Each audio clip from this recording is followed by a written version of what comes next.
Hi welcome to Chetan Bharat learning. ਸਾਰਿਆਂ ਦਾ ਪਟਵਾਰੀ ਦਾ paper ਤਾਂ ਹੋ ਹੀ ਗਿਆ ਹੈ ਤੇ ਆਈ ਹੋਪ ਕਿ ਸਾਰਿਆਂ ਦਾ ਪੇਪਰ ਵਧੀਆ ਹੋਇਆ ਹੋਣਾ। ਅੱਜ ਆਪਾਂ ਪੇਪਰ ਦੀ ਡਿਸਕਸ਼ਨ ਕਰਾਂਗੇ ਤੇ ਸਭ ਤੋਂ ਪਹਿਲਾਂ ਸਾਡੇ ਕੋਲ ਕੁਐਸਚਨ ਹੈਗਾ ਹੈ ਇਹ ਸੈਟ B ਹੈਗਾ ਹੈ। ਸੈਟ B ਜਿਹੜਾ ਆਇਆ ਸੀਗਾ ਉਹਦੇ ਅਕੋਰਡਿੰਗ ਜਿਹੜਾ ਆਪਾਂ ਡਿਸਕਸ਼ਨ ਕਰਾਂਗੇ। ਤੁਸੀਂ ਆਪਣੇ ਸੈਟ A ਤੇ ਜਿਹੜਾ C ਤੇ D ਹੈ ਉਹਦੇ ਨਾਲ ਮੈਚ ਕਰ ਲੈਣਾ। सबसे पहले क्वेश्चन है हमारे पास, choose the correct alternative in the number series that will continue the same pattern and replace the question mark in the given series. तो एक हमें सीरीज गिवन थी, क्वेश्चन मार्क है, मुझे ऑप्शन बतानी है कौन सी है। तो सबसे पहले मैं इन दोनों में डिफरेंस की बात करता हूं। तो हमारे पास कितने का डिफरेंस है, दोनों को नंबर्स को माइनस करता हूं तो मेरे पास आ गया 9 6 15 5 1 25 26 और 6 32 66 का डिफरेंस है। नेक्स्ट टू टर्म्स के बीच में अगर मैं डिफरेंस चेक करता हूं तो मेरे पास आ जाएगा 5 + 4 9 एंड 20 + 5 55 का डिफरेंस है। नेक्स्ट टू टर्म्स में अगर मैं डिफरेंस देखता हूं तो 4 आ गया, 16 एंड 24 आ गया। इट मीन एक पैटर्न फॉलो हो रहा है जहां पे मेरे पास 11 के मल्टीपल हैं, जहां सबसे पहले 66 का डिफरेंस, फिर 55 का डिफरेंस, फिर 44 का डिफरेंस। नेक्स्ट टू टर्म में मेरे पास जो है वो 33 का डिफरेंस होना चाहिए। तो 160 में से अगर मैं 27 माइनस करता हूं तो मेरे पास 33 आ जाएगा। नेक्स्ट टू टर्म में जो डिफरेंस है वो 22 का होगा। 127 में से 105 माइनस किया 22 आ गया। नेक्स्ट अगर मैं 105 में से 11 माइनस करता हूं तो that is my answer and that is 94. A option is the answer. A option. Next देखते हैं question number 2, choose the missing term in the alphabet series out of the given alternatives। तो ठीक है, यहां पे इन दिस क्वेश्चन मेरे पास दो series move कर रही हैं, दो लेटर सीरीज मूव कर रही हैं। एक तो मेरे पास है A, B को स्किप किया C आ गया, D स्किप किया E आ जाएगा। It mean first question mark की जगह E आएगा और इन दिस केस मेरे पास दो ऑप्शन जो है वो एलिमिनेट हो गए, C एंड D। ठीक है, दूसरा मेरे पास जो है वो दूसरी सीरीज चल रही है D के बाद F आ गया, E स्किप कर दिया, F के बाद G स्किप कर दिया, H आ गया, H के बाद I स्किप किया, मेरे पास J आ जाएगा। It mean E and J, A option is the answer. मेरा आंसर A ऑप्शन है। सिंपल क्वेश्चन था। ठीक है, नेक्स्ट देखते हैं question number 3, choose the correct alternative from the given one that will complete the series, जो कि इस सीरीज को कंप्लीट करेगा। तो सबसे पहले अगर मैं चेक करता हूं कि मेरे पास था 3 5 9 17 एंड क्वेश्चन मार्क। तो 3 एंड 5 में जो डिफरेंस है वो 2 का डिफरेंस है। 5 एंड 9 में डिफरेंस 4 का आ गया। 9 और 17 में डिफरेंस 8 का आ गया। 17 एंड क्वेश्चन मार्क में कितना डिफरेंस होगा। तो अगर मैं डिफरेंस की बात करता हूं तो यहां पे डिफरेंस की जो सीरीज चल रही है, पहले 2 था, उसका डबल आ गया 4, 4 का डबल 8, नेक्स्ट मेरे पास 8 का डबल 16 आ जाएगा। Then what is 17 + 16? The answer is 33। Then the answer 33, A option is the answer. हमारा आंसर ए ऑप्शन आ जाएगा। नेक्स्ट देखते हैं question number 4, choose the correct alternative having the same relation with the given word।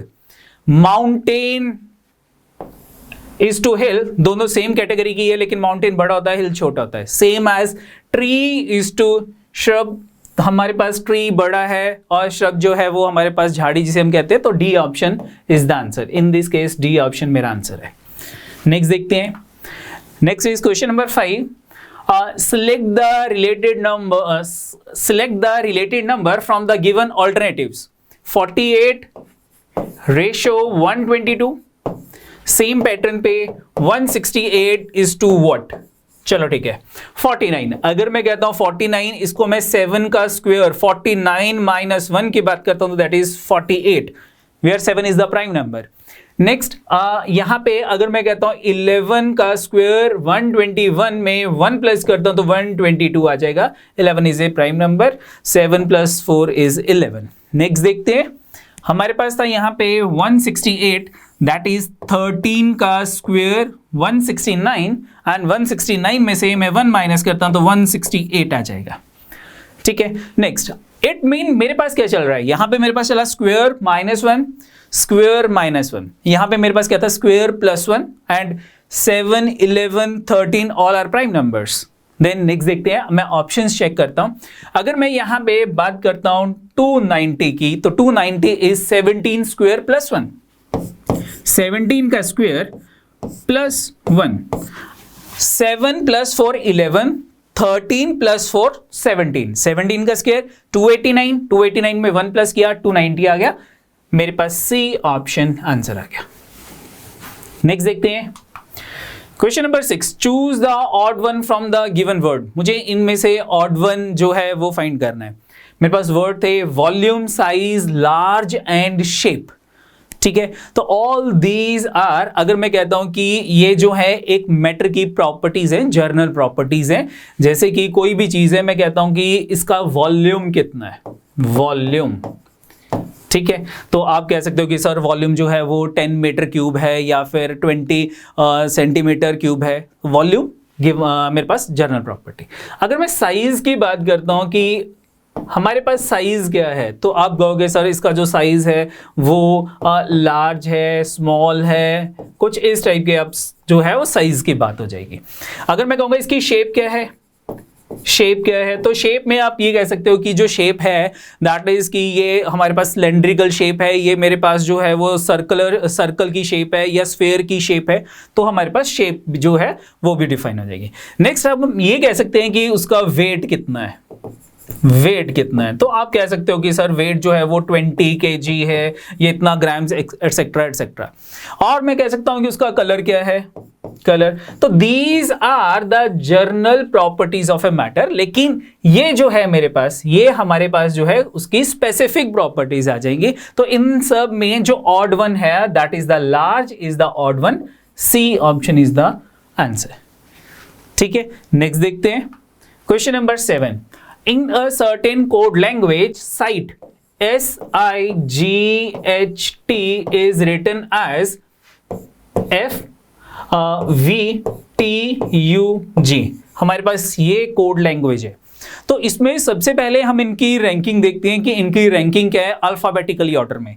सबसे पहले S का rank क्या होता है, S के बाद T आता है, तो S और T का रैंक 20th होता है, तो S का रैंक हमारे पास 19 आ जाएगा। और J का रैंक 10 है, तो I का रैंक हमारे पास 9 आ जाएगा। G का रैंक हमारे पास जो है वो 7th आता है, E का 5th है, F का 6th है और G का 7 आ जाएगा। H का G के बाद H आता है तो ये 8th हो जाएगा। T का हमारे पास 20th रैंक है। ये मैंने इनके रैंकिंग लिख दी।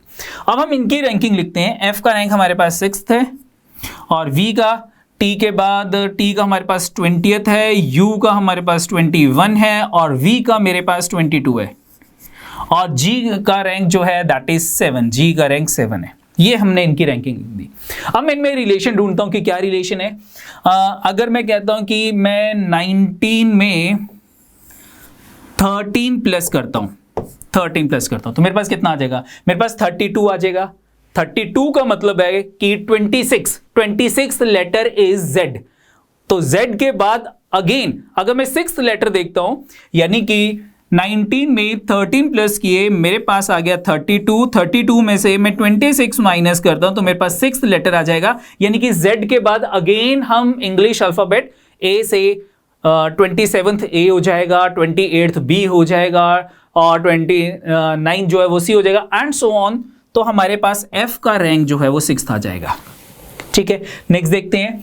अगर मैं I की बात करता हूं, I का रैंक 9 था, इसमें भी मैं 13 प्लस करता हूं तो 19 प्लस 13 प्लस 9 मेरे पास 22 आ गया, तो that is the rank of V। 7 है, इसमें 13 ऐड करता हूं 20 आ गया and 20 is the rank of T। ये 8 है, इसमें 13 ऐड करता हूं तो मेरे पास 21 आ जाएगा, तो 21 is the rank of U। Same 20 है, 20 में 13 प्लस करते हैं तो मेरे पास आ जाएगा 33 आ जाएगा। 33 में से मैं 26 माइनस करूंगा तो 7 आ जाएगा and 7 is the rank of G। It mean जो मुझे वर्ड गिवन है, इस वर्ड के हर एक लेटर के रैंक में हम 13 ऐड कर रहे हैं और 13 ऐड करने के बाद मेरे पास जो भी लेटर आ रहा है इंग्लिश अल्फाबेट में दैट इज माय कोड, वो मेरा कोड है। नाउ अब हम देखते हैं कि हमसे क्वेश्चन क्या पूछा था। हमसे क्वेश्चन पूछा था कि how will reveal be written in the same language. तो सबसे पहले अगर मैं यहां पे R का रैंक फाइंड करता हूं कि R का रैंक कितना है, तो R का रैंक 18 आ गया क्योंकि R के बाद S आता है 19 एंड T 20। तो 18 में अगर मैं 13 प्लस करता हूं तो मेरे पास 31 आ जाएगा। ठीक है, और 31 में से मैंने 26 माइनस किए तो मेरे पास 5 आ गया, और 5 स्टैंड फॉर ई, यानी कि जो मेरा आंसर है that start with letter E, वो ई लेटर से स्टार्ट होगा। Then out of the 4 option मेरे पास ओनली डी ऑप्शन जो है वो ई से स्टार्ट हो रही है, तो डी ऑप्शन जो है दैट इज माय आंसर, वो मेरा आंसर होगा। ठीक है, बाकी की जरूरत नहीं है, that is the wastage of time. Next देखते हैं question number 8। If Blair is coded as 67810 and Monsoon is coded as 2395339, then how can Ransom RANSOM be coded? Now in this question मेरे पास ये डायरेक्ट कोडिंग है। Direct coding का क्या मतलब हो गया कि सबसे पहले हम इन दो वर्ड्स के अंदर ये ढूंढते हैं कि आर जो है उसको किस नंबर से रिप्लेस किया हुआ है। तो मेरे पास आर यहाँ पे सेकंड लास्ट लेटर है, तो सेकंड लास्ट लेटर जो है वहां पे 1 से 1 को रिप्रेजेंट कर रहा है, इट मीन मेरा आंसर 1 से स्टार्ट होगा। All the 4 option start with 1। तो उसके बाद हम देखते हैं कि ए जो है वो किससे, ए के कॉरस्पॉन्डिंग हमारे पास कौन सा लेटर है, तो आर से पहले ए था, यानी कि 1 से पहले 8 है, यानी कि मेरा जो आंसर है वो 18 से स्टार्ट होगा। इन दिस केस डी ऑप्शन जो है वो मेरी रॉन्ग होगी। थर्ड लेटर देखते हैं। थर्ड लेटर में मेरे पास एन है और उसके बाद एस है, फिर ओ है, तो यहां पे मेरे पास एन एस ओ 3 लेटर्स है, और ये 3 लेटर्स जो हैं वो किसको रिप्रेजेंट कर रहे हैं, 9 5 एंड 3 को रिप्रेजेंट कर रहे हैं, तो 9 5 एंड 3, यानी कि माय आंसर्स स्टार्ट्स विद 18953 18953, यानी कि this is not the answer, this is not the answer, C option is the answer. तो इन दिस केस मेरे पास सी ऑप्शन आंसर है। नेक्स्ट देखते हैं question number 9। Pointing to Ketan Namrata said, जो speaker है वो नम्रता है, और पॉइंटिंग टू केतन, केतन की तरफ पॉइंट करके इशारा करके ये क्या कह रही है, यानी कि हमारे पास नम्रता जो है वो फर्स्ट पर्सन है जो स्पीकर है। क्या कहा उसने, क्या स्टेटमेंट दी है, ही इज द, यानी कि Ketan is the son of my father's only son, my father's only son, यानी कि नम्रता के जो फादर हैं और फादर के जो ओनली सन है, only son that is brother of Namrata, वो नम्रता के ब्रदर हो गए। नाउ फिर से रीड करते हैं, ही इज, यानी कि Ketan is the son of my brother. क्यों, क्योंकि only the son of my father's only son, my father only son का मतलब हो गया ब्रदर। ब्रदर किसका ब्रदर, नम्रता का brother. He is the son of my brother, son of my brother, यानी कि केतन जो है, नम्रता जो है वो केतन की आंट है। ठीक है, फादर सिस्टर। नाउ क्वेश्चन क्या पूछा था, हाउ इज केतन्स मदर, केतन की जो मदर है रिलेटेड टू नम्रता, वो नम्रता की क्या लगेगी, सिस्टर इन लॉ। तो what is your answer, D option, sister in law is the answer, sister in law. Simple question. Next देखते हैं question number 10। Amit walk 30 metre toward east, मेरे पास ये पॉइंट है, यहां से 30 मीटर टुवर्ड ईस्ट आ गया, 30 मीटर ये स्टार्टिंग पॉइंट है, और 30 metre toward east he took a right turn and walk 40 metre, तो राइट टर्न मेरे पास साउथ डायरेक्शन आ जाएगी, 40 मीटर मूवमेंट है उसकी। Then he took a left turn, अगर मैं साउथ डायरेक्शन में मूव कर रहा हूं और मुझको अगर लेफ्ट टर्न लेना है तो that is the east side, मैं ईस्ट साइड को मूव कर जाऊंगा। कितना मीटर है यहां पे, वॉक 30 मीटर, 30 मीटर। अब मैं इस पोजीशन पे आ गया। What is the question, in which direction is he now from the starting point, ये स्टार्टिंग पॉइंट है, यहां पे मैं डायरेक्शंस ड्रॉ करता हूं, तो स्टार्टिंग पॉइंट के कंपैरेटिवली हम कौन सी डायरेक्शन में है, साउथ ईस्ट डायरेक्शन में है। What is your answer, C option is the answer, C option मेरा आंसर है। नेक्स्ट देखते हैं question number 11। Which of the following diagram indicates the best relation between teacher, man and author. ठीक है, तो teacher, man and author, तो सबसे पहले मैं टीचर और मैन में देखता हूं, ये टीचर और ये मैन। ठीक है, ये वो पर्सन है जो टीचर भी हैं और मैन भी हैं, ये वो मैन हैं जो टीचर नहीं है, और ये वो टीचर है जो मैन नहीं है, यानी कि वुमेन है। अब हम बात करते हैं ऑथर, तो हमारे पास जो ऑथर है ये है, यानी कि मैन एंड ऑथर कॉमन हो सकता है। ठीक है, कुछ मैन ऑथर हैं, कुछ मैन ऑथर नहीं है, और ऑथर एंड टीचर में भी कॉमन हो सकता है कि कुछ टीचर्स जो हैं वो ऑथर हैं या कुछ ऑथर्स जो हैं वो टीचर नहीं है, मैन नहीं है। तो हमारे पास जो बेस्ट सर्कल इसका जो डायग्राम होगा that is this one, that is this option A is the answer. तो ए ऑप्शन हमारा आंसर होगा। ठीक है, नेक्स्ट देखते हैं question number 12। A number is greater than 3 and less than 8। हमारे पास एक नंबर जो है वो 3 से तो ग्रेटर है बट 8 से लेस देन 8 है। Also it is greater than 6, this number is greater than 6 and less than 10 and 10 से लेस देन है, छोटा है। तो दोनों में जो कॉमन नंबर आ गया मेरे पास, अगर मैं लोअर लिमिट जो है 6 रखता हूं नंबर x और अपर लिमिट 8 रखता हूं दिस वन, तो 6 एंड 8 के बीच में एक ही मेरे पास नंबर रह जाता है, that is number 7। What is your answer? C option is the answer. C option मेरा आंसर है। नेक्स्ट देखते हैं question number 13। In a row of boys A is 13th from the left. ये लेफ्ट साइड है, left side से जो A की position है वो 13 है, यानी कि अगर ये A की पोजीशन है तो A की लेफ्ट साइड पे 12% है और 13 A अपने खुद है। A is 13 from the left and D is 17 from the right hand, और ये D की पोजीशन है और D की पोजीशन जो है वो राइट हैंड से 17th है, ये राइट हैंड है मेरे पास। तो D की राइट साइड पे 16 है और 17 वो खुद है। उसके बाद if in this row A is 11th from the right, A की पोजीशन 11th है राइट हैंड से, इट मीन A की राइट साइड पे 10% है। ठीक है, A की जो राइट साइड है उस पे 10% है, तो हमारे पास इस रो में टोटल कितने पर्सन हो गए? यहां से मेरे पास टोटल पर्सन आ जाएंगे 12 प्लस 1 13 प्लस 10 इज 23, यानी कि हमारे पास इस रो में टोटल 23 पर्सन है। What is the question? Question क्या है हमारे पास? Then what is the position of D from the left? तो 16 प्लस 1 17, 23 में से अगर मैं 17 माइनस करता हूं तो मेरे पास कितना आ जाएगा? 6 आ जाएगा। तो 6 प्लस 1 इज 7, क्योंकि डी की पोजीशन लेफ्ट साइड से कैलकुलेट करनी है, लेफ्ट साइड से।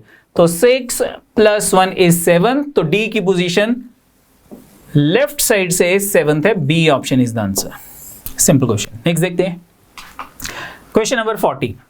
If 30th January 2003 was Thursday, then what was the day on 2nd March 2003?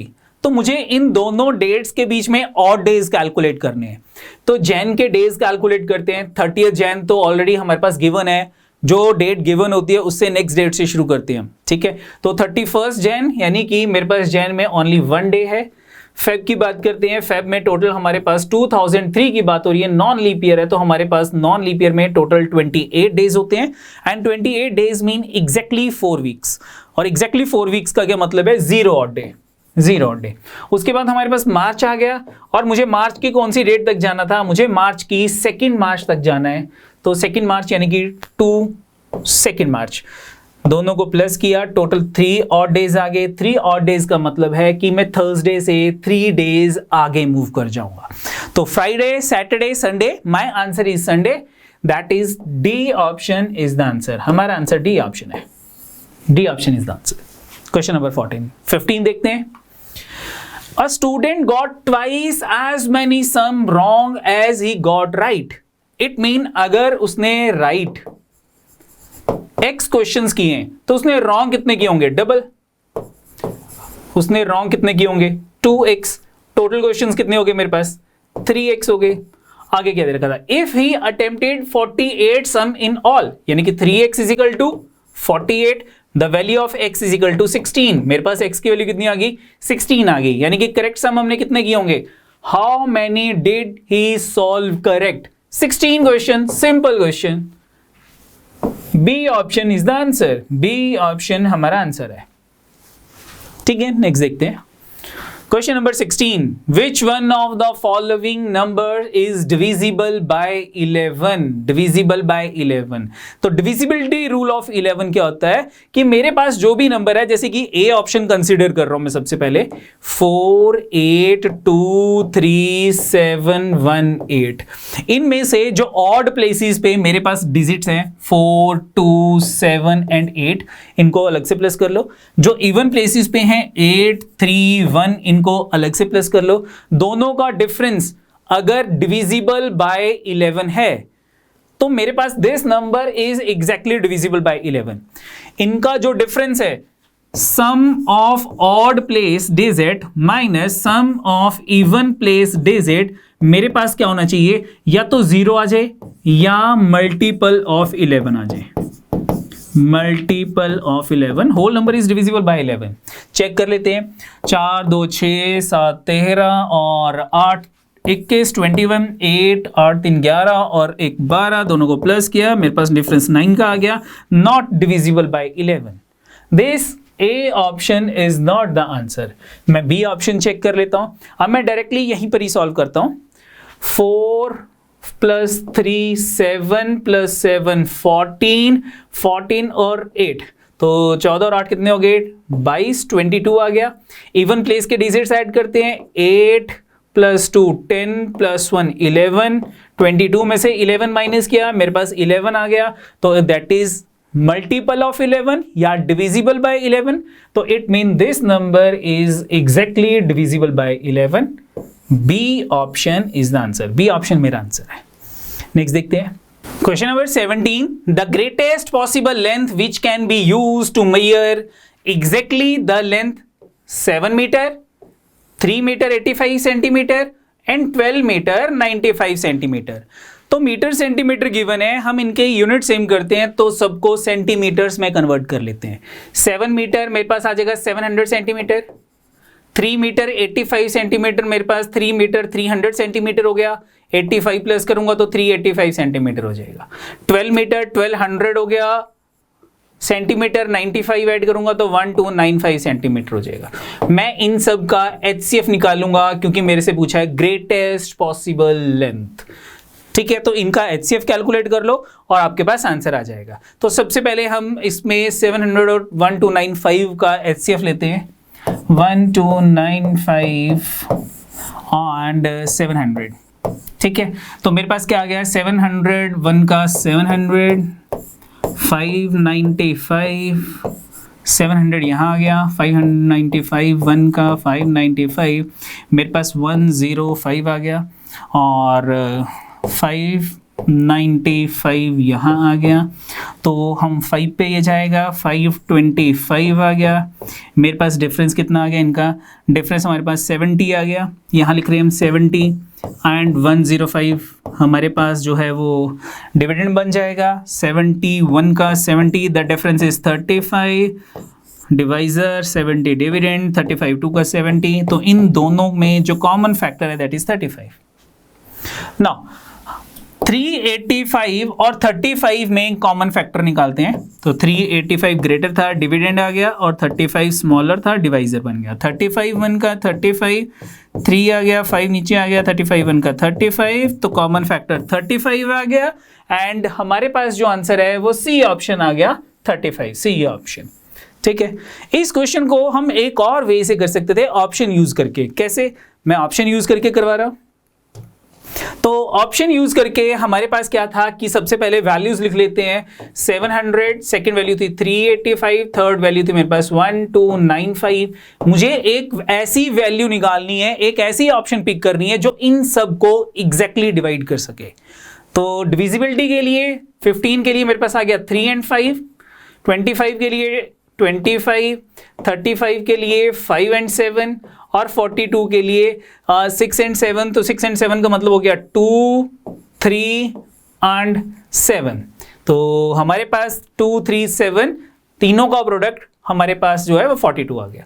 तो सबसे पहले अगर मैं चेक करता हूं कि 700 क्या 3 से डिविजिबल है, no, 700 is not divisible by 3। It mean कि मेरे पास 42 आंसर नहीं हो सकता, मेरे पास ए ऑप्शन आंसर नहीं हो सकता, 15 मेरा आंसर नहीं हो सकता, 2 ऑप्शंस मेरी एलिमिनेट हो गई। उसके बाद हम डिविजिबिलिटी रूल ऑफ 25 चेक करते हैं। द डिविजिबिलिटी रूल ऑफ 25 क्या होता है कि मेरे पास लास्ट 2 डिजिट या तो 00 होने चाहिए, या 25 होने चाहिए, या 50 होने चाहिए, या 75 होने चाहिए। तो इसके लास्ट 2 डिजिट 385 है, तो this number is not divisible bye 25। It mean कि हमारे पास बी ऑप्शन भी एलिमिनेट होगी, ए की ऑप्शन रिमेनिंग रहेगी, सी, दैट इज माय आंसर। तो ऑप्शन यूज करके भी आप कर सकते थे, जिससे क्वेश्चन इजी हो जाता। नेक्स्ट देखते हैं question number 18। The value of this number, मुझे इस नंबर की वैल्यू कैलकुलेट करनी है। तो हमारे पास क्वेश्चन क्या था, 0.137 प्लस 0.098 का होल स्क्वायर माइनस 0.137 माइनस 0.098 का होल स्क्वायर, बीच में माइनस है। इट मीन अगर मैं इस वैल्यू को x कंसीडर करता हूं और इस वैल्यू को y कंसीडर करता हूं, तो न्यूमरेटर में क्या बन जाएगा, x का स्क्वायर माइनस y का स्क्वायर, और this is equal to x minus y into x plus y, ये आ जाएगा। ठीक है, और डिनोमिनेटर में मेरे पास क्या है, डिनोमिनेटर में मेरे पास है 0.137 इंटू 0.098, तो हमारे पास डिनोमिनेटर में इन दोनों का प्रोडक्ट गिवन है। ठीक है, तो सबसे पहले न्यूमरेटर को ही सॉल्व करते हैं। x की वैल्यू क्या थी मेरे पास, x की वैल्यू थी 0.137 प्लस 0.098 दिस प्लस सबसे पहले माइनस, तो इसको 098 माइनस ये मेरे पास आ गया x माइनस y, y क्या था हमारे पास 0.137, और यहां माइनस है तो वो प्लस हो जाएगा, प्लस 0.098, ये मेरे पास आ गया x माइनस y आ गया। ठीक है, और x प्लस वाई करते हैं, x प्लस वाई कितना हो जाएगा 0.137 प्लस 0.098 प्लस 0.137 माइनस 0.098। समझाने के लिए इतना बड़ा लेंथी क्वेश्चन लग रहा है। ठीक है, यहाँ पे ये और ये मेरे पास कट हो जाएंगे, दिस प्लस दिस मेरे पास ट्वाइस ऑफ 0.098 आ जाएगा, ट्वाइस इस वैल्यू का। ठीक है, और दूसरी ब्रैकेट में मेरे पास ये और ये कट हो जाएंगे, मेरे पास क्या आ जाएगा, ट्वाइस ऑफ 0.137, ये आ गया, ये मेरा न्यूमरेटर बन गया। व्हाट इज माय डिनोमिनेटर, मेरे पास डिनोमिनेटर में क्या था, मेरे पास डिनोमिनेटर में था 0.137 इंटू 0.098, ये मेरे पास डिनोमिनेटर में था। तो ये और ये कट हो गए, ये और ये कट हो गए, मेरे पास क्या रह गया 2 इंटू 2, मेरे पास 2 इंटू 2 दैट इज 4, मेरे पास 4 रह गया, and 4 is D option, D option is the answer. समझाने के लिए टाइम लगा, अदरवाइज मैं डायरेक्टली वैसे ही कट कर देता ये फार्मूला लगा के। नेक्स्ट देखते हैं क्वेश्चन नंबर 19। ये क्वेश्चन हम पहले भी सॉल्व कर चुके हैं वीडियो में, तो दोबारा देख लेते हैं। हमारे पास क्या था 0.8 0.8 0.8, इसको हम क्या लिख सकते हैं 0.8 का क्यूब लिख सकते हैं, माइनस 0.5 0.5 0.5, इट मीन 0.5 का क्यूब है, होल डिवाइडेड बाय हमारे पास है 0.8 का whole square plus 0.8 into 0.5 this one and plus 0.5 का होल क्यूब, ये हमारे पास sorry whole square whole square. चलो इसको सॉल्व करते हैं। न्यूमरेटर में फार्मूला लगेगा A cube minus B cube. What is A cube minus B cube, A minus B into A square 0.8 square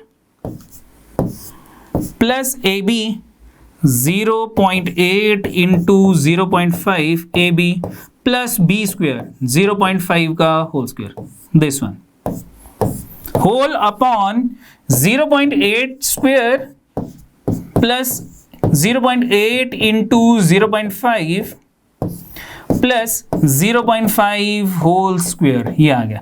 this whole bracket आपस में कैंसिल हो जाएंगी, मेरे पास क्या रह जाएगा 0.8 माइनस 0.5, और दोनों को माइनस करेंगे तो हमारा रिजल्ट कितना हो जाएगा 0.3।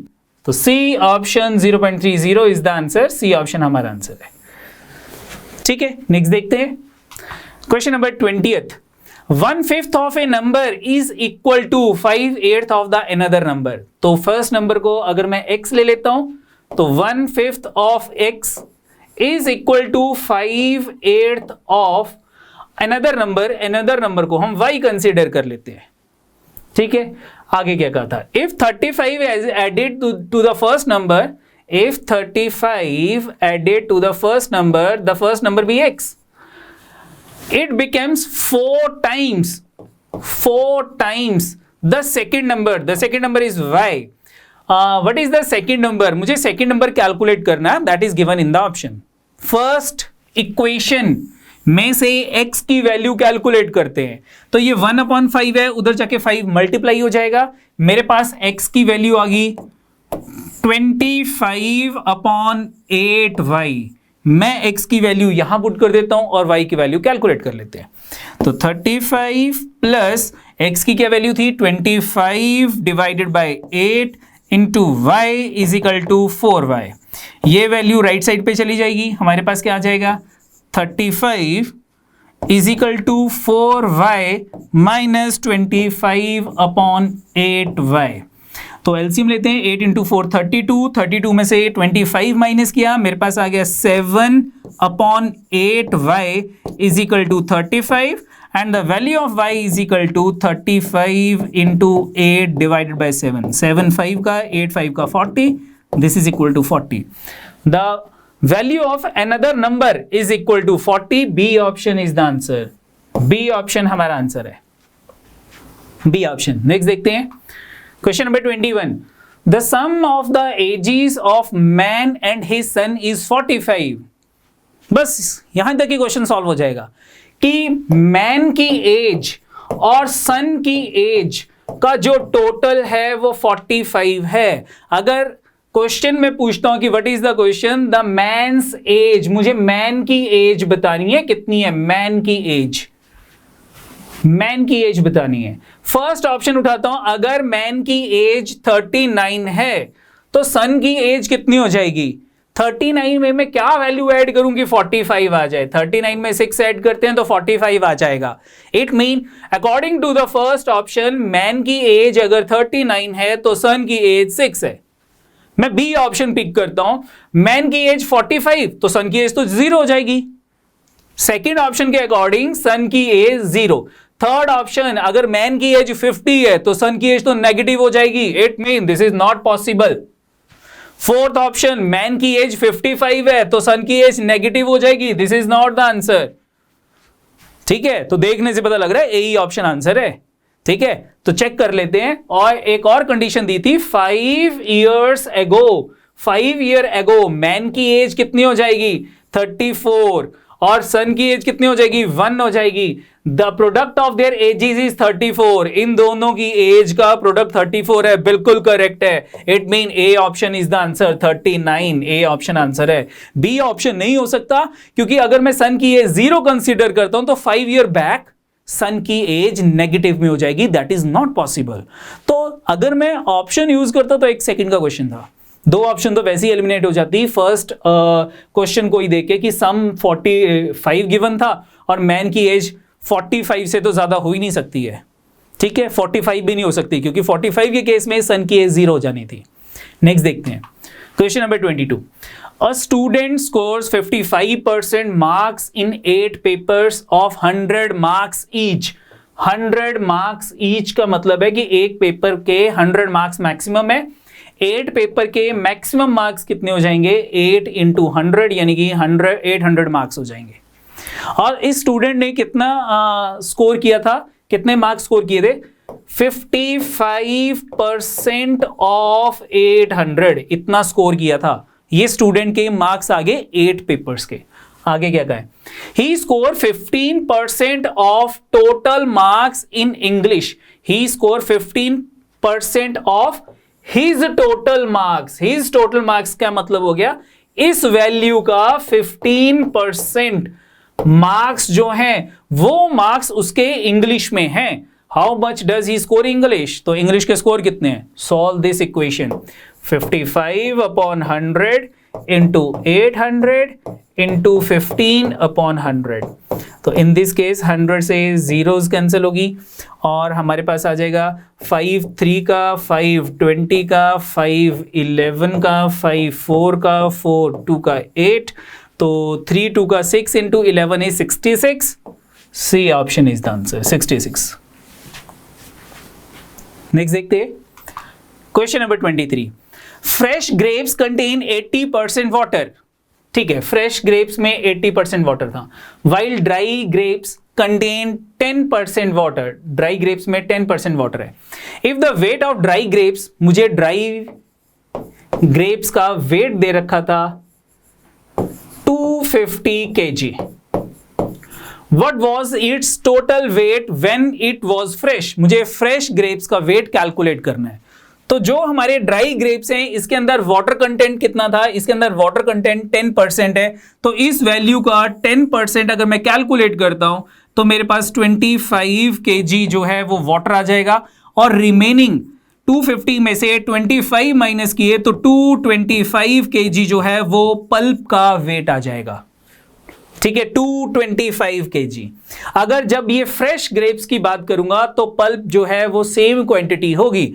तो हमारे पास जो फ्रेश ग्रेप्स हैं उसके अंदर जो हमारे पास पल्प है दैट इज 225 kg. मेरे पास इसके अंदर वाटर कंटेंट कितना था? वाटर कंटेंट 80% था और जो पल्प है वो मेरे पास 20% है. यानी कि 225 kg जो है वो 20% को रिप्रेजेंट कर रहा है. तो 100% कितना होगा? 100% is the weight of fresh grapes. Simple unitary method use करेंगे कि 20% रिप्रेजेंट 225, तो 100% किसको रिप्रेजेंट करेगा? 225 डिवाइडेड बाय 20% इंटू 100%. आपके लिए सॉल्व कर रहा हूं ये चीज. अदरवाइज मैं क्या करता, मैं डायरेक्ट ये चीज कर लेता कि 225 को 0.2 से डिवाइड कर दो तो कितनी वैल्यू आ जाएगी? पॉइंट हटाऊंगा ऊपर 0 आ गया. 21125 kg is the weight of fresh grapes. What is your answer? C option 1125. Next देखते हैं question number 24. A man bought apples at the rate of 8 for rupees 34 and sold them at the rate of 12 for rupees 57. How many apples should be sold to earn a net profit of rupees 45? In this question सबसे पहले हम इस quantity को equal करते हैं. ये 12 given थी और यहां पे मुझे 8 गिवन है. तो इस क्वांटिटी को इक्वल करने के लिए मैं इसको 3 से मल्टीप्लाई करता हूं और इसको 2 से मल्टीप्लाई करता हूं. यानी कि मैं 24 एप्पल्स की cost price and selling price की बात करता हूं. तो 8 एप्पल्स की जो कॉस्ट प्राइस है वो 34 है. तो मेरे पास 24 एप्पल्स की कितनी हो जाएगी? मेरे पास 24 एप्पल्स की कॉस्ट प्राइस कितनी हो जाएगी? 3 से मल्टीप्लाई हो जाएगा. तो 3 4 का 12, 3 9 1 10 102 रुपीज आ जाएगी.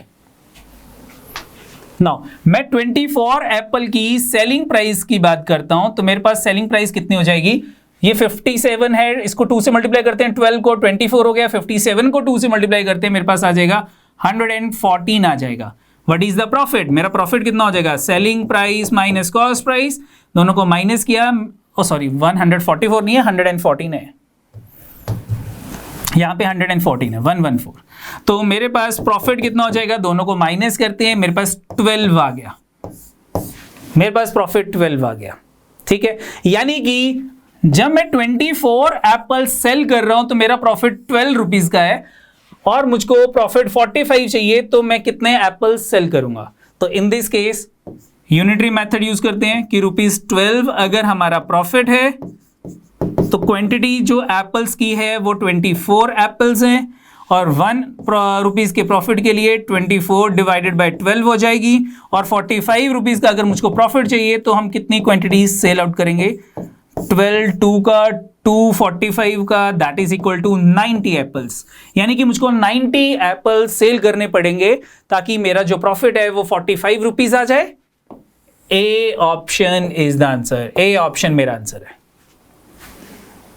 नेक्स्ट देखते हैं ना क्वेश्चन नंबर 25.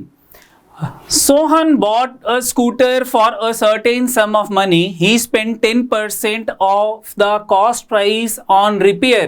यानी कि अगर मेरे पास जो कॉस्ट प्राइस है वो x रुपीज है, तो रिपेयर के ऊपर मैंने कितना स्पेंड किया है? रिपेयर के ऊपर मैंने 10% यानी कि 0.1 x रुपीज मैंने रिपेयर के ऊपर स्पेंड किए हैं। तो what is the total cost price? हमारी टोटल कॉस्ट प्राइस कितनी होगी?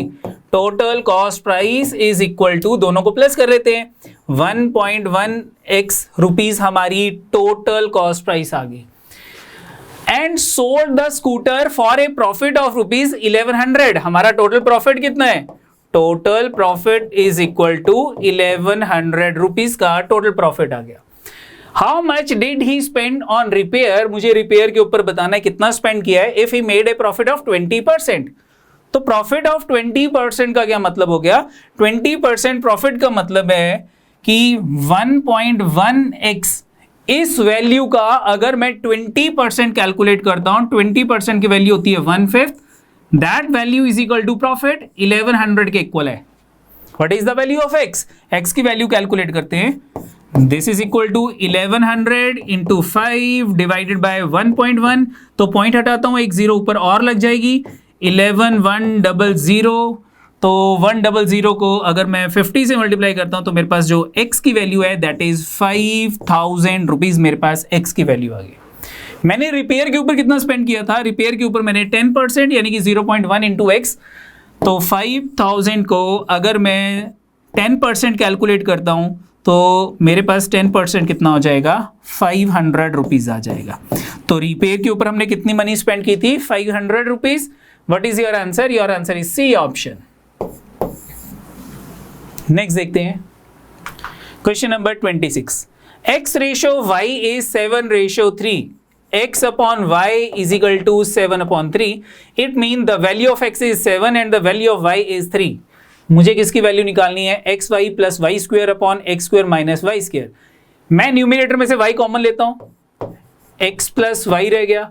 डिनोमिनेटर में A square minus B square का फॉर्मूला लगाता हूं, x plus Y into X minus Y आ गया। x प्लस वाई कैंसिल हो गया, मेरे पास रह गया y upon x minus y. Value put करता हूं, हमारे पास y की वैल्यू है 3, x की वैल्यू है 7 माइनस 3, द आंसर इज 3/4। क्या कैलकुलेट करना? मुझे इसकी रेशो निकालनी थी, तो इसकी रेशो मेरे पास 3:4 आ गई।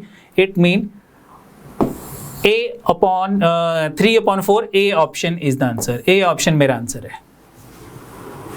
नेक्स्ट देखते हैं question number 27। If 2/3 of a is 75% of b, then a ratio b is equal to what? तो ठीक है, 2/3a इज इक्वल टू 75% का मतलब है 3/4, 3/4 ऑफ b, ये आ गया।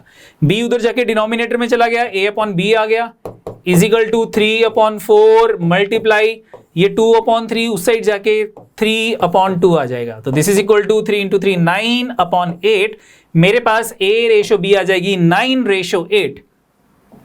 b option is the answer, 9:8। Next देखते हैं question number 28। Work done by a in 1 day is half of the work done by b in 1 day। ठीक है, तो a जो है वो हाफ वर्क कर रहा है जितना b कर रहा है, यानी कि a जो है वो 1 यूनिट बना रहा है, तो b जो है वो एक दिन में 2 यूनिट्स बना रहा है। a जो है वो b के कंपैरेटिवली हाफ वर्क कर रहा है। b अगर 2 यूनिट्स बना रहा है एक दिन में यूनिट्स, तो a जो है वो एक ही यूनिट बनाएगा एक दिन में। आगे क्या कहा है? Work done bye b is half of the work done bye c in 1 day. तो c के 1 डे वर्क कितना हो गया? 2 का डबल कितना हो जाएगा मेरे पास? 2 का डबल मेरे पास 4 यूनिट्स आ जाएगा। ठीक है, जितना c वर्क कर रहा है उसका आधा काम b कर रहा है एक दिन में। आगे क्या कहा है? Work done bye b is half of the work done bye c in 1 day if c alone can complete the work in 7 days. c अकेला इस काम को 7 दिनों में कर रहा है। c एक दिन में 4 यूनिट बनाता है, 7 दिनों में कितने यूनिट्स बना लेगा? इंटू 7, तो टोटल वर्क मेरे पास 7 इंटू 4 28 यूनिट्स आ गया कि टोटल वर्क जो है वो 28 यूनिट्स है, जिसको C जो है वो 7 डेज में कर रहा है। क्वेश्चन क्या पूछा था, how many days can A B and C together, तीनों मिलके इस काम को कितने दिनों में करेंगे। तो तीनों का एक दिन का वर्क कितना हो गया, कंबाइंड वर्क 4 + 2 6 + 1 7, तीनों का एक दिन का काम 7 यूनिट आ गया। तो मुझको क्या निकालने थे, number of days, number of days तीनों मिलके कितने दिनों में काम करेंगे, that is total work divided by 1 day work, together 1 day work, तीनों का एक दिन का काम, that is 28 divided by 7 is equal to 4 days. तीनों मिलके इस काम को 4 दिनों में कंप्लीट कर लेंगे। What is your answer, A option 4 is the answer. Next देखते हैं question number 29, A can complete a piece of work in 18 days, B can do it in 20 days and C can do it in 30 days। चलो ठीक है, सबसे पहले इन तीनों value का LCM ले लेते हैं। तो कितना एलसीएम हो जाएगा, 20 और 30 का 60 हो गया, 18 90 180 आ गया। मेरे पास total work is equal to 180 units मैंने लेट कर लिया। कैसे किया, that is the LCM of the 3 values 18 20 and 30, इन तीनों वैल्यू का LCM. Work done by A is 1 day work, A is 1 day work, लिखने की जरूरत नहीं है, आपके लिए लिख रहा हूं, that is equal to 180 upon 18 10 units. B is 1 day work, that is 180 divided by 20 9 units। C is 1 day work is equal to 180 divided by 30 is equal to 6 units। आगे क्या पूछा था, B and C together start the work and are forced to leave after 2 days। The time taken by A alone to complete the remaining work in how many days। In this question हम एक equation बनाते हैं। Equation क्या होगी, अब यहां पे कहा है कि B एंड C दोनों मिलके 2 दिन काम कर रहे हैं, तो B के 2 दिन का काम प्लस C का 2 दिन का काम प्लस उसके बाद 2 दिनों के बाद इन्होंने छोड़ दिया काम करना। नाउ अब रिमेनिंग वर्क कौन कर रहा है, A कर रहा है। कितने दिन कर रहा है, A x days. A complete the remaining work in x days is equal to total work, is equal to total work 180 units आ गया। B 2 दिन काम कर रहा है, C 2 दिन काम कर रहा है, A जो है वो रिमेनिंग वर्क x डेज में कर रहा है, x मैंने लेट कर लिया and that is my answer, क्योंकि इसने कहा था A alone can do the remaining work in how many days. ठीक है, तो x is my answer. Now B is 1 day work कितना है, B का 1 डे वर्क 9 है, 2 से मल्टीप्लाई किया 18 आ गया। C का 1 डे वर्क 6 है, 2 से मल्टीप्लाई किया 12 आ गया, प्लस A का 1 डे वर्क 10 है, 10 को x से मल्टीप्लाई किया 10x आ गया इज इक्वल टू 180। दोनों को प्लस किया 30 आ गया, उधर जाके माइनस हो गया, 180 minus 30 is equal to 150, 10x is equal to 150 and the value of x is equal to 15, यानी कि A alone can complete the remaining work in 15 days. Your answer is C option. Next देखते हैं question number 30, An aeroplane flies twice as fast as train। It mean कि अगर हमारे पास train जो है उसकी स्पीड और एरोप्लेन की स्पीड में जो डिफरेंस है, मतलब रेशो है, जो इन दोनों की स्पीड की रेशो है, that is 2:1। An aeroplane flies twice as fast as train। अगर ट्रेन की स्पीड 1 है तो एरोप्लेन की स्पीड 2 है, दोनों की स्पीड की रेशियो गिवन है 2:1। Which cover 60 kilometre, which mean train cover 60 kilometre in 80 minutes. तो यहां से ट्रेन की स्पीड आ जाएगी 60 किलोमीटर इन कितने मिनट्स में, 80 मिनट्स में, 80 मिनट्स में। ये आ गया मेरे पास। ठीक है, ये मेरे पास किलोमीटर आ गया, ये मेरे पास टाइम आ गया और ये मेरे पास स्पीड आ गई। Speed is equal to distance upon time. आगे क्वेश्चन रीड कर लेते हैं फिर सॉल्व करते हैं। What distance in kilometres will the aeroplane cover in 20 minutes. ठीक है, हमें डिस्टेंस निकालना है, लेकिन यहां पे मुझे एक चीज और दे रखी है, डिस्टेंस जो है वो इन किलोमीटर्स निकालना है।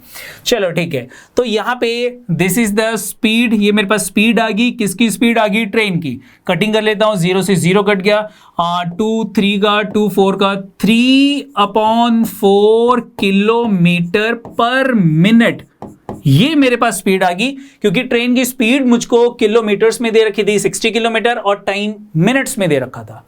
नाउ अब हम क्या करते हैं कि यहां पे ट्रेन की स्पीड 1 है, मुझे ट्रेन की स्पीड चाहिए 3/4। मैं 1 को किस वैल्यू से मल्टीप्लाई करूं कि 3/4 आ जाए? तो ऑब्वियस ही बात है, हम 1 को 3/4 से मल्टीप्लाई कर लेते हैं। तो रेशो को किसी भी नॉन जीरो नंबर से मैं मल्टीप्लाई करूं तो रेशो सेम रहती है। तो 3/4 को मैंने 2 से मल्टीप्लाई किया तो मेरे पास कितना आ गया? मेरे पास 3/2 आ गया। 6/4 था, कटिंग किया 3/2 आ गया। रेशो 1 को 3/4 से मल्टीप्लाई करता हूं तो 3/4 आ जाएगा। इट मीन कि मेरे पास ट्रेन की स्पीड 3/4 होगी और जो एरोप्लेन की स्पीड है वो 3/2 आ गई। तो एरोप्लेन की जो स्पीड है वो मेरे पास आ गई 3/2 किलोमीटर पर मिनट। पर का मतलब है 1 मिनट। मुझे कितने मिनट में चाहिए थी? What will be the distance cover by the aeroplane in 20 minutes? 20 minutes. ठीक है, तो मुझे डिस्टेंस निकालना है, that is equal to speed into time. Speed हमारे पास 3/2 है, टाइम मुझे 20 मिनट्स दे रखा है, तो 2 10 का is equal to 30 kilometre. 30 kilometre. What is your answer? Your answer is 30 kilometre. A option is the answer. A option मेरा आंसर है। नेक्स्ट देखते हैं question number 31। A and B are 2 station 10 kilometre apart. ये A है, ये B है और दोनों के बीच का डिस्टेंस 10 किलोमीटर है। P start from A and travel towards B at a rate of 3 km per hour. Speed दे रखी है 3 km per hour. Whereas another man Q start from B and travel towards A at the rate of 2 km per hour. 2 kilometers per hour. When and where do they meet? मुझे meeting point निकालना है। तो meeting point कैसे निकलता है? Distance between them divided by relative speed. दोनों के बीच का डिस्टेंस 10 है, रिलेटिव स्पीड क्या हो जाएगी? अगर अपोजिट डायरेक्शन से मूव कर रहे हैं, अपोजिट डायरेक्शन में मूव कर रहे हैं, तो in that case speed add up हो जाती है। 3 + 2 = 5। तो मेरे पास 10/5 2 hours. They meet after 2 hours. Time मेरे पास 2 आवर्स आ गया। आफ्टर 2 आवर्स बी ऑप्शन गलत है, सी ऑप्शन गलत है। After 2 hours either my answer is A option और डी ऑप्शन। आगे चेक करते हैं। ए ऑप्शन में लिखा था 6 किलोमीटर फ्रॉम स्टेशन ए। तो स्टेशन ए मैं कहता हूं ये यहां पे मीट करके, तो ए का जो स्पीड है वो 3 किलोमीटर है और ए टेक्स 2 आवर। ए को 2 घंटे लगे मीट करने के लिए, तो डिस्टेंस कितना कवर किया होगा? Speed into time 3 × 2 6 kilometre. ये 6 किलोमीटर आ जाएगा। 6 kilometre from station A. 6 kilometre from station A. A option is the answer. A option मेरा आंसर है। ठीक है, नेक्स्ट देखते हैं question number 32। A train running at a speed of 60 kilometre per our cross a 200 meter long platform in 27 seconds. What is the length of the train? Let the length of the train be L. Length of train हमने L late कर ली। तो train की length plus platform की length हमारे पास 200 metre है। ये मेरे पास डिस्टेंस आ गया, total distance is equal to, distance किसके इक्वल होता है? Distance is equal to speed into time. हमारे पास स्पीड कितनी दे रखी है? 60 किलोमीटर पर आवर। इसको मीटर पर सेकंड में कन्वर्ट करते हैं तो 5/18 से मैंने मल्टीप्लाई कर लिया। ये मेरी स्पीड आ गई। इसको हम टाइम से मल्टीप्लाई कर लेते हैं। हमारे पास टाइम कितना गिवन था? 27 सेकेंड हमारे पास टाइम गिवन था। 27 से मल्टीप्लाई कर लिया। इस इक्वेशन से L की वैल्यू कैलकुलेट करते हैं, दैट इज माय आंसर। तो कटिंग करते हैं। 9 3 का 27, 9 2 का 18, 2 से हमने 30 को कट कर लिया। मेरे पास आ गया 3 × 5 15, 3 का 450 और 200 इधर जाके माइनस हो गया is equal to the length of the train. ये ट्रेन की लेंथ आ जाएगी, कितनी होगी मेरे पास? 250 metre is the length of the train. What is your answer? 250 metre. C option is the answer. Next देखते हैं question number 33। A train with 90 km per hour cross a bridge in 36 seconds. Another train 100 meters shorter cross the same bridge at 45 km per hour. What is the time taken by the second train to cross the bridge? चलो ठीक है, सबसे पहले train की length, जो first train है उसकी length को हम L मान लेते हैं और ब्रिज की लेंथ को हम B मान लेते हैं। Length of train plus length of bridge is equal to total distance. This is equal to distance is equal to speed into time. तो फर्स्ट ट्रेन की स्पीड मुझको दे रखी है 90 किलोमीटर पर आवर, इसको मीटर पर सेकंड में convert करते हैं, 5/18 आ गया। टाइम से मल्टीप्लाई करते हैं, टाइम था मेरे पास 36 सेकंड, 18 5 का और 5 36 इंटू 5 कितना हो जाएगा 180, 5 इंटू 180 कितना हो जाएगा 5 इंटू 180 इज इक्वल टू 900। मेरे पास इन दोनों की length, length of first train plus length of bridge is equal to 900 metre आ गया। नाउ आगे क्या कहा था, another train 100 metre shorter than the first train. तो हमारे पास सेकंड ट्रेन की लेंथ कितनी हो जाएगी L माइनस 100, ये सेकंड ट्रेन की लेंथ है। क्रॉस द सेम ब्रिज, तो ब्रिज की लेंथ कितनी होगी plus B is equal to, हमारे पास ट्रेन की लेंथ स्पीड कितनी गिवन थी 45 kilometre per hour, second train की speed, again converted into metre per second. और टाइम कितना गिवन था मेरे पास, हमारे पास टाइम था take the second train to cross 45 kilometre per hour. Time calculate करना है, what is the time taken. तो हम यहां पे टाइम लेट कर लेते हैं t सेकेंड्स, कि टाइम जो है वो t सेकेंड में क्रॉस कर रही है। नाउ अब फर्स्ट क्वेश्चन में मुझे L प्लस B की वैल्यू दे रखी है, the value of L plus B is 900। L plus B की वैल्यू 900 है, 900 में से 100 माइनस किया, मेरे पास 800 रह गया, इज इक्वल टू, यहां पे कटिंग करते हैं, 9 5 का 9 2 का 25/2, उधर जाके क्या बन जाएगा 2 divided by 25 is equal to time taken by second train. तो कितना आ गया, कटिंग कर लेते हैं, 25 3 का 75, 25 2 का 32 into 2 is equal to 64 seconds.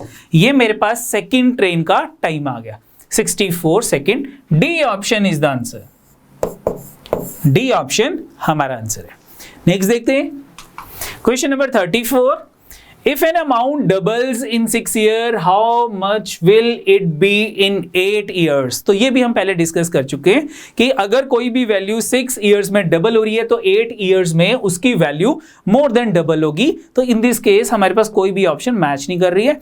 I think कुछ इसमें क्वेश्चन में प्रॉब्लम है, ठीक है, तो वो चीज हम पहले डिस्कस कर चुके हैं।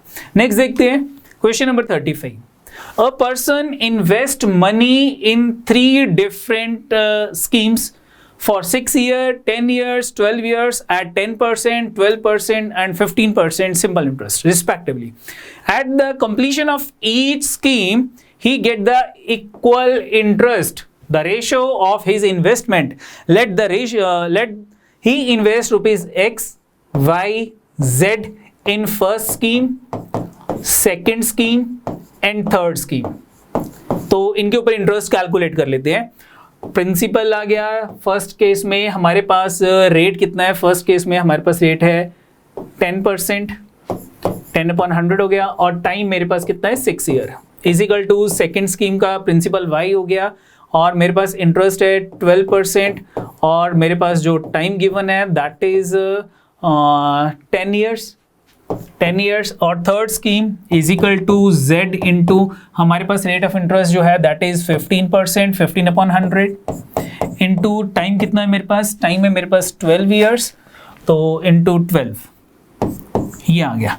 तो सभी वैल्यूज इक्वल हैं, तो सब में से 100 100 और 100 तो कैंसिल हो गया, मेरे पास कितना रह गया 60x is equal to 12y is equal to 12 into 10 120y is equal to 15 into 12 कितना हो जाएगा 12 5 60 0 12 6 18 180z।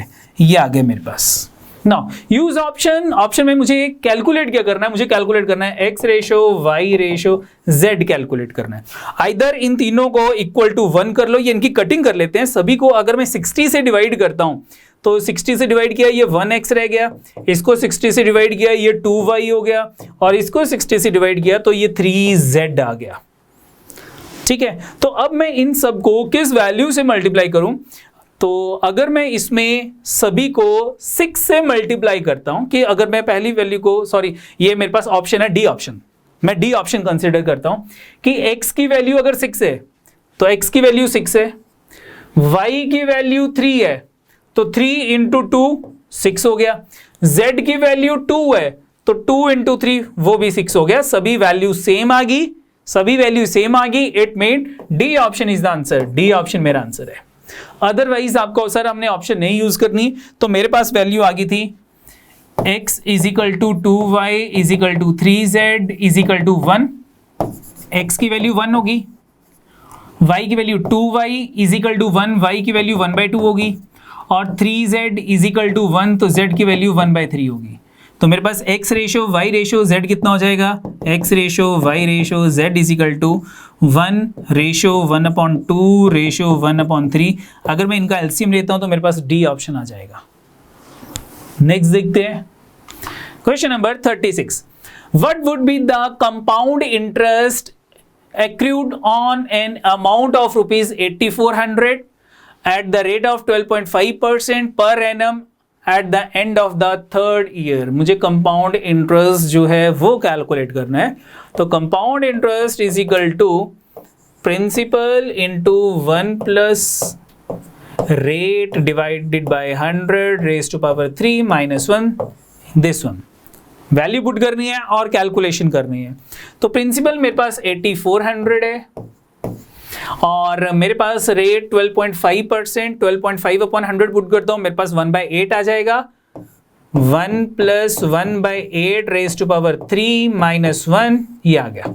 सॉल्व करते हैं, बाकी कैलकुलेशन है, ठीक है, आप भी कर सकते हो, मैं भी कैलकुलेट करके बताता हूं आपको। 2400 इंटू ये मेरे पास आ जाएगा 9/8 का क्यूब, 9/8 का क्यूब, 9 का क्यूब 729, 8 का क्यूब 512 माइनस 1, ये आ गया। एलसीएम लेता हूँ, माइनस करता हूँ, मेरे पास आ जाएगा 8400 इंटू माइनस किया 7, 1 और 2 अपॉन 512, ये आ गया।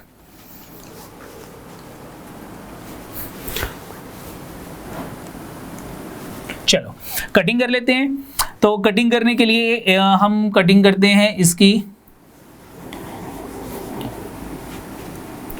8 1 का 8 0, 8 5 का 40 0, 8 8 8 6 का 48, 8 4 का 32।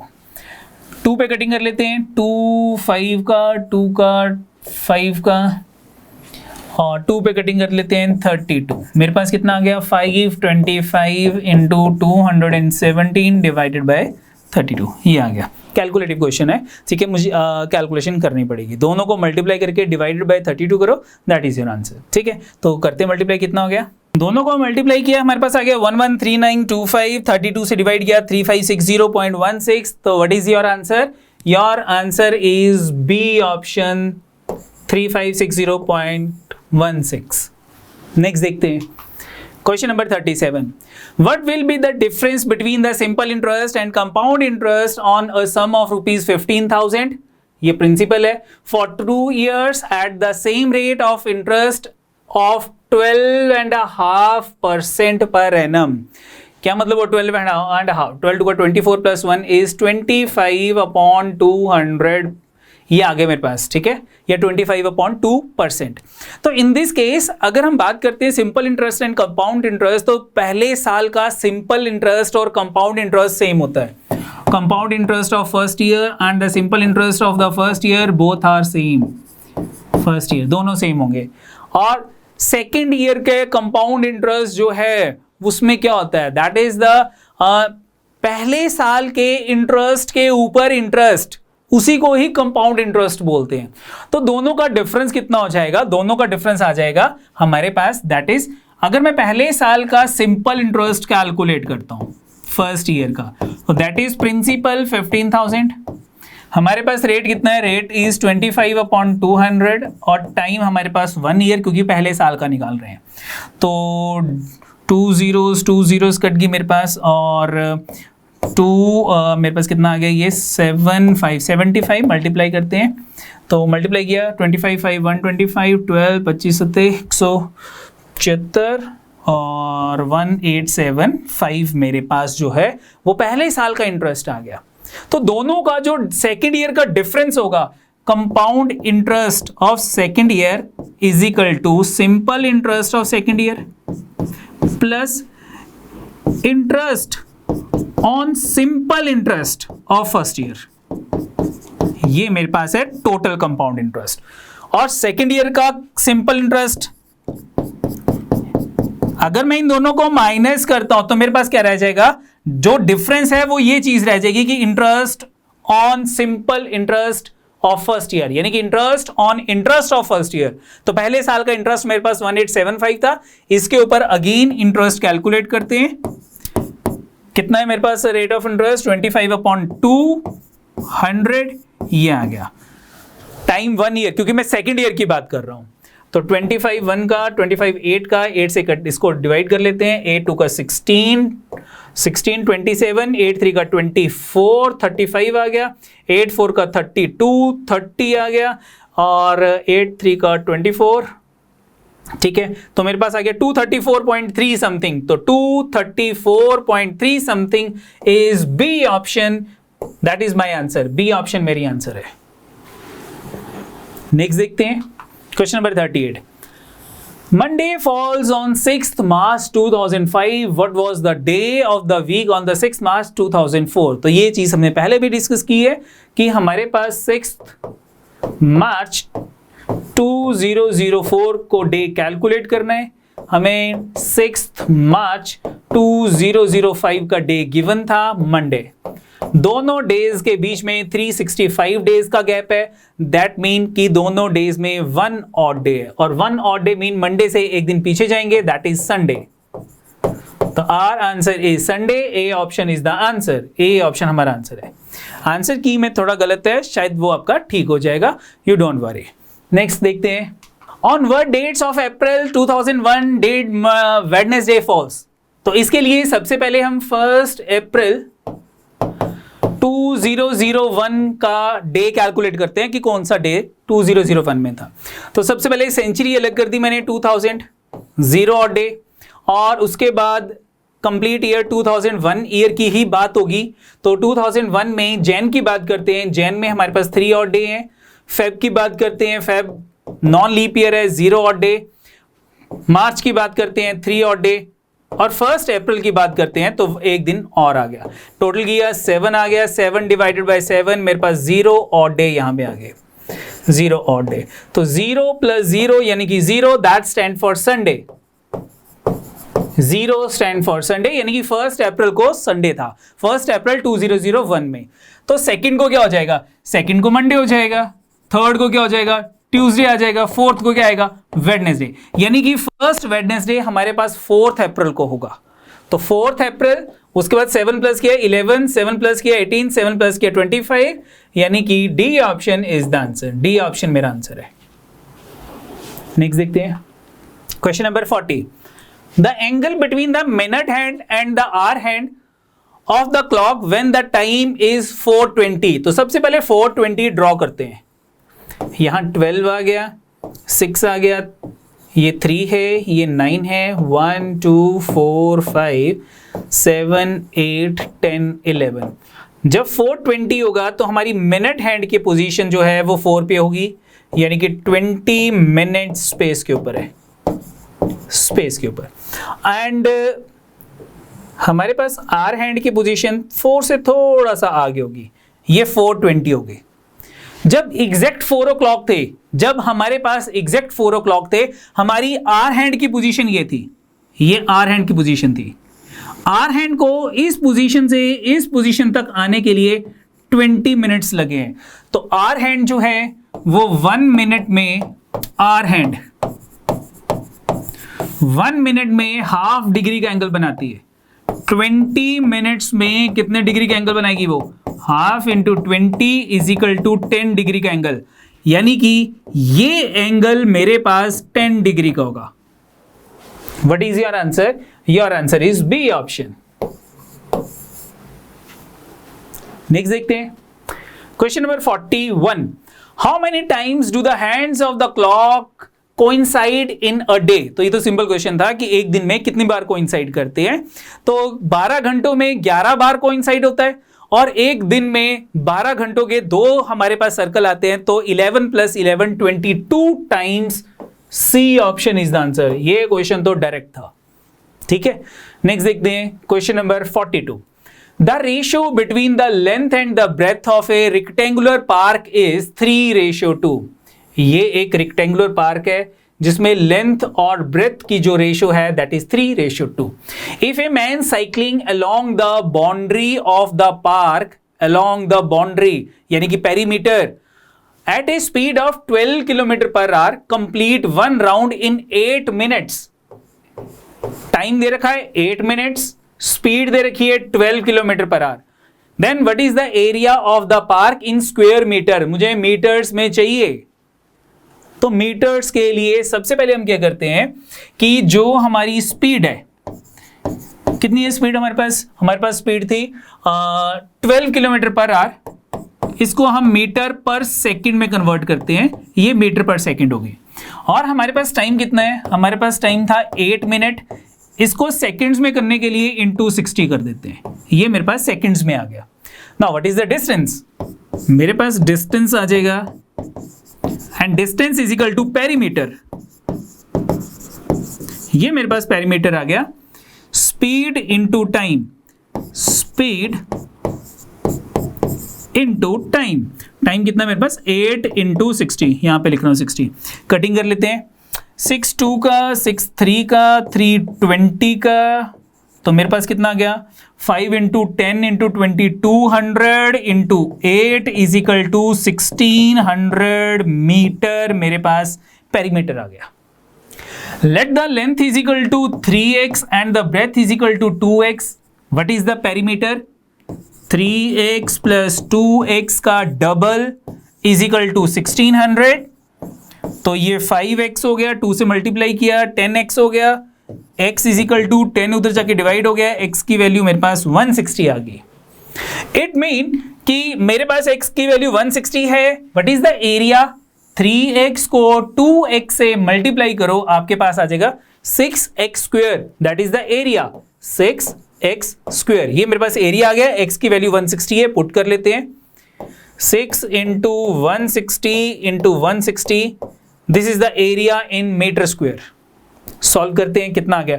0 + 0 को 0, 2 zeros आ गई। 16 को 16 से मल्टीप्लाई किया, 256 आ गया। 256 को 6 से मल्टीप्लाई करता हूं, 6 × 6 36, 3 कैरी, 25 के 150 + 3 is 153600। 153600, B option is the answer. Next देखते हैं question number 43। A garden is 24 meter long and 14 meter wide. There is a path 1 meter wide outside the garden along its side. If the path is to be constructed with a square marble tiles of 20 centimeter into 20 centimeter, the number of tiles required. तो number of tiles कितनी हो जाएंगी मेरे पास? मुझे उस path का area चाहिए होगा। तो एरिया कितना हो जाएगा?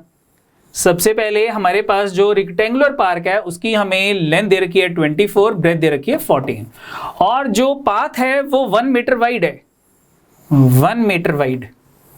तो इसकी लेंथ कितनी हो जाएगी? 24 + 1 इधर हो जाएगी ऐड, 1 इधर, तो 26 होगी। ब्रेथ कितनी हो जाएगी? 14 + 15 + 1 16 हो जाएगी। तो मुझे इस पाथ का एरिया चाहिए होगा। The area of the path is equal to area of outer minus area of inner. तो आउटर का एरिया कितना हो जाएगा? 26 × 16 माइनस 24 × 14, दोनों को मल्टीप्लाई करो, माइनस करते हैं, that is the area of the path. तो कैलकुलेट करते हैं। 16 6 का 96, 9 कैरी 6 32 और 9 41, 416 आ गया, माइनस 14 4 56, 5 14, 2 का 28 और 5 33, 336 आ गया, माइनस किया 0 7 और 1 80। मेरे पास 80 मीटर स्क्वायर आ गया, मीटर स्क्वायर। सबसे पहले कन्वर्टेड इनटू सेंटीमीटर्स, क्योंकि मेरे पास जो टाइल्स की डायमेंशंस हैं वो सेंटीमीटर्स में है, या फिर इसको मीटर में रहने देते हैं, इनको भी मीटर में कन्वर्ट कर लेते हैं।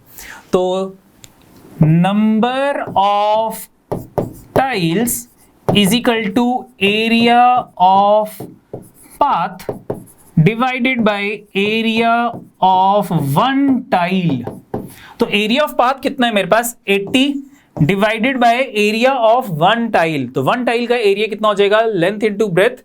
इन दिस केस मेरे पास स्क्वायर टाइल है तो साइड इंटू साइड हो जाएगा। तो 20 इंटू 20, लेकिन इसको मीटर में कन्वर्ट करूंगा तो डिवाइडेड बाय 100 हो जाएगा। तो 20 डिवाइडेड बाय 100 कितना हो गया 1/5। ये भी 20 डिवाइड बाय 100 1/5 आ गया।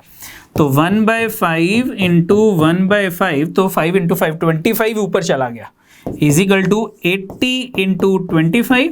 तो 25 200 यानी कि 2000 number of tiles. 2000 is the answer. What is your answer? Your answer is C option. C option हमारा आंसर है, ये आंसर है। नेक्स्ट देखते हैं question number 44।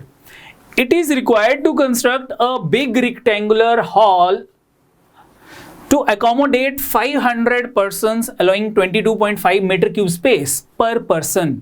The height of the hall is to kept at 7.5 meter while the total inner surface area of the wall must be 1200 meter square. Then the length and the breadth of the halls respectively are. चलो ठीक है, मुझको इसमें length and breadth calculate करनी है। That is given in the option, वो चीज मुझे ऑप्शन में गिवन है। ठीक है, तो सबसे पहले हमारे पास क्या था, हमारे पास था कि हमारे पास एक पर्सन की स्पेस गिवन थी और टोटल 500 पर्सन था, यानी कि वॉल्यूम हमारे पास कितना आ गया 22.5 into 500, that is the volume, that is length into breadth into height, and the height is equal to 7 कितने गिवन थी मुझको 7.5 metre into 7.5. Then what is the product of length into breadth? Length into breadth is equal to 7.5 इधर जाके divide हो गया, ये आपस में कटिंग हो गई, 3 आ गया, 3 into 5 is equal to 1500। मेरे पास लेंथ और ब्रेथ का प्रोडक्ट 1500 है। मैं ऑप्शन चेक करता हूं। पहली ऑप्शन, अगर मैं 40 और 30 को मल्टीप्लाई करता हूं तो 1200 आएगा, रॉन्ग ऑप्शन, गलत ऑप्शन है। मैं सी और डी ऑप्शन की बात करता हूं, 60 को 20 से मल्टीप्लाई करूंगा तो ये भी 1200 आएगा, रॉन्ग ऑप्शन, ये भी मेरी गलत ऑप्शन होगी। मैं सी ऑप्शन चेक करता हूं, 50 into 30 that is equal to 1500, तो सी ऑप्शन मेरा आंसर हो सकता है, सी ऑप्शन मेरा आंसर हो सकता है। बी 45 को 35 से मल्टीप्लाई करूंगा तो 5 इंटू 5 25, मेरा प्रोडक्ट 5 से एंड होगा, लेकिन मेरा प्रोडक्ट तो 0 से एंड होना चाहिए। What is your answer? Your answer is C option. Length is 50 metre and breadth is 30 metre. कोई जरूरत नहीं आगे सॉल्व करने की। ठीक है, नेक्स्ट देखते हैं question number 45। A plot of land in the form of a rectangle has dimension 240 meter and 180 meter। हमारे पास एक प्लॉट है, उसकी डायमेंशन मुझको दे रखी है 240 and 180 metre wide. A drain let 10 meter wide is dug all around it। एक हमने इसकी चारों तरफ एक हमने क्या कहते हैं ड्रेन जो था वो हमने खोद दिया। कितने मीटर जो था वाइड, वो 10 मीटर वाइड है। ठीक है, और उसके बाद and the earth dug out is evenly spread over the plot increasing its surface level by 25 centimetre, यानी कि इसका लेवल जो है इसके ऊपर हमने स्प्रेड कर दिया तो हम उसका लेवल 25 सेंटीमीटर जो है वो इंक्रीज कर गया, यानी कि हाइट हमारे पास 25 सेंटीमीटर हो गई। तो what is the volume? Volume कितना हो जाएगा? लेंथ मीटर्स में गिवन है, ब्रेथ ये भी मीटर्स में गिवन है, हाइट वो भी मीटर में होनी चाहिए बट वो मुझे सेंटीमीटर्स में गिवन है। मीटर्स में कन्वर्ट करने के लिए हम उसको डिवाइडेड बाय 100 करते हैं। तो this is the volume of the earth, ये अर्थ का वॉल्यूम आ गया। ठीक है, now what is the volume of this, ये जो मैंने यहां पे खुदाई की है इसका वॉल्यूम कितना हो जाएगा? ठीक है, तो इसके वॉल्यूम के लिए मुझे क्या चाहिए? This is the area of outer minus area of inner is the area of this part. ये आउटर पार्ट का एरिया आ जाएगा मेरे पास, आउटर पार्ट का एरिया। तो एरिया ऑफ आउटर कितना हो जाएगा? 10 इधर इंक्रीज किया, 10 इधर इंक्रीज किया तो 240 में 20 इंक्रीज हो गया तो मेरे पास 260 लेंथ होगी, 20 इधर इंक्रीज हो गया, 10 इधर इंक्रीज हो गया, 10 इधर इंक्रीज हो गया, तो मेरे पास 200 ब्रेथ होगी आउटर रेक्टेंगल की, माइनस इनर की लेंथ कितनी है मेरे पास 240 into 180. This is the area of this outer portion का एरिया आ जाएगा. तो सॉल्व कर लेते हैं. मैंने यहां से 10 कॉमन लिया, यहां से 10 कॉमन लिया, 100 कॉमन ले लिया, यहां रह गया 26, यहां रह गया 20, माइनस यहां से 10 चला गया, मेरे पास आ गया 24 इंटू 18. ठीक है, और कॉमन ले सकता हूं लेकिन मैं डायरेक्ट मल्टीप्लाई कर लेता हूं. इसको मल्टीप्लाई किया 26 इंटू 2 52, माइनस इनको मल्टीप्लाई किया 18 4 का 72, 7 कैरी, 18 2 का 36 प्लस 7 43. दिस वन दोनों को माइनस करते हैं, 100 से मल्टीप्लाई कर लेते हैं, मेरे पास आ जाएगा 8 प्लस 2 10 0 144 6 2 8 8 इंटू 100 तो 8800 आ गया. 8800 इंटू ये तो मेरे पास एरिया है. हमने कितनी अर्थ डग की होगी, कितनी निकाली होगी मिट्टी हमने, तो that is area into depth.